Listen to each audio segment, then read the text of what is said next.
Missile threat warning. Ya Allah! Ya Allah!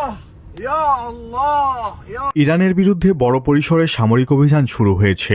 রাজধানী Tehran সহ একাধিক শহরে বিস্ফোরণের খবর পাওয়া গেছে। একই সময়ে ইসরায়েলও ইরানের বিভিন্ন লক্ষ্যবস্তুতে হামলা চালানোর কথা নিশ্চিত করেছে। হামলা হয়েছে প্রেসিডেন্সিয়াল প্যালেস, কমান্ডো গোয়েন্দা দপ্তর এবং সামরিক টার্গেটে।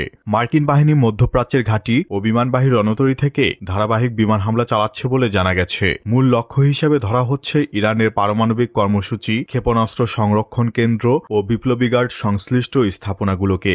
ইরান ইতিমধ্যে আকাশসীমা বন্ধ করেছে এবং সম্ভাব্য পাল্টা হামলার আশঙ্কায় ইসরায়েলে জরুরি অবস্থা জারি হয়েছে। এইমাত্র খবর এলো ইরান তার পাল্টা হামলায় অর্থাৎ কাউন্টার অফেন্সিভে তেল আবিব এবং গালিলিতে হিট করেছে।